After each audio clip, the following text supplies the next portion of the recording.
ঢাকা 10-এর সম্মানিত এলাকাবাসী, মুরব্বীবর্গ, উপস্থিত মা বোনেরা, ভাইয়েরা এবং আমার প্রিয় সহকর্মীবৃন্দ ও নেতৃবৃন্দ, আসসালামু আলাইকুম। আসসালামু আলাইকুম। কেমন আছেন সবাই? ভালো আছেন? আপনারা সবাই তো ঢাকা 10-এর অধিবাসী, তাই না? আমারও কিন্তু ঢাকা 10-এর সাথে একটা আত্মীয়তার সম্পর্ক আছে, জানেন তো নাকি? আমিও কিন্তু আপনাদের এলাকারই বলা যায় অর্ধেক অধিবাসী, এই ধানমন্ডির। আচ্ছা, এখন ভাইয়েরা, উপস্থিত মা বোনেরা, আজকে এই যে নির্বাচনী জনসভা, এই নির্বাচনী জনসভায় আমরা অনেক কথা বলতে পারি, আমাদের রাজনৈতিক প্রতিপক্ষ সম্পর্কে অনেক কথা আমরা বলতে পারি, বিভিন্ন জন সম্পর্কে। কিন্তু যদি আমরা এদের সম্পর্কে শুধু বলে যাই, তাতে কি জনগণ বা দেশের কোনো লাভ হবে? জনগণের দেশের লাভ হবে না। জনগণ বা দেশের কি লাভ হবে? যখন জনগণের ভাগ্য পরিবর্তনের জন্য কোনো পরিকল্পনা থাকবে, কর্মসূচি থাকবে একটি রাজনৈতিক দলের, এবং সে যখন সেই কর্মসূচি এবং পরিকল্পনা জনগণের সামনে তুলে ধরবে এবং জনগণ সেটি বিবেচনা করে তাকে যখন রাষ্ট্র পরিচালনার দায়িত্ব দিবে, তার ফলে যখন জনগণের ভাগ্যের পরিবর্তন হবে, ধীরে ধীরে শুরু হবে, তখনই জনগণের লাভ হবে, তাই তো নাকি? এখন প্রিয় ভাই বোনেরা, এই মুহূর্তে বাংলাদেশে যে রাজনৈতিক যতগুলো দল আছে, তার মধ্যে আপনারা চিন্তা করে দেখুন, বাংলাদেশের মধ্যে একমাত্র এই মুহূর্তে বিএনপি, বাংলাদেশ জাতীয়তাবাদী দল, তারাই কিন্তু বাংলাদেশের নারীদের কিভাবে স্বাবলম্বী করে গড়ে তুলতে চায়, কিভাবে তাদেরকে শিক্ষিত করে গড়ে তুলতে চায়, সেই কর্মসূচি এবং পরিকল্পনা আছে।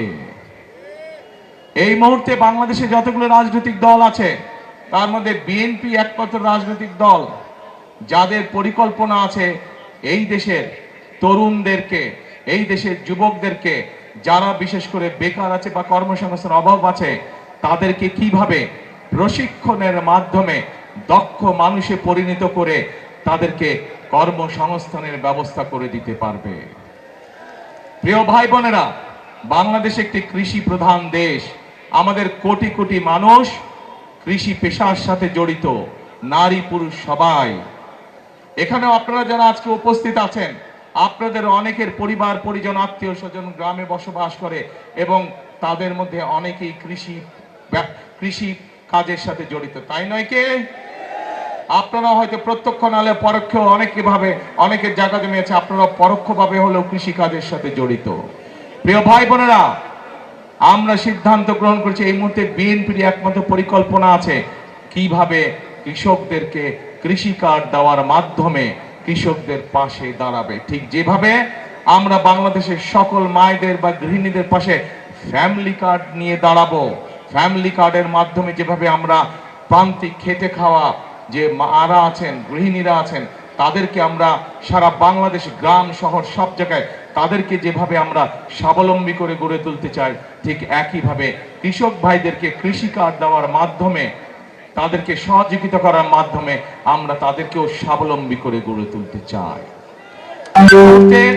একটু আগে যেটি বললাম বক্তব্যে, যে বিএনপি একমাত্র দল যাদের কর্ম পরিকল্পনা এবং কর্মসূচি রয়েছে কিভাবে বাংলাদেশের তরুণদেরকে বিভিন্ন প্রশিক্ষণের মাধ্যমে দক্ষ মানুষে পরিণত করবে এবং দেশেই হোক বিদেশি হোক কর্মসংস্থানের ব্যবস্থা করবে। আমাদের পরিকল্পনা রয়েছে কিভাবে আমরা সারা বাংলাদেশের স্কুল শিক্ষকদেরকে আমরা কম্পিউটার প্রদানের মাধ্যমে ধীরে ধীরে তাদেরকে এমন একটি অবস্থানে নিয়ে আসবো যেখানে তারা প্রত্যেকটি শিক্ষক কম্পিউটার সিস্টেমের আওতায় এসে তাদের ছাত্রদেরকে সঠিকভাবে শিক্ষা প্রদান করতে পারবেন।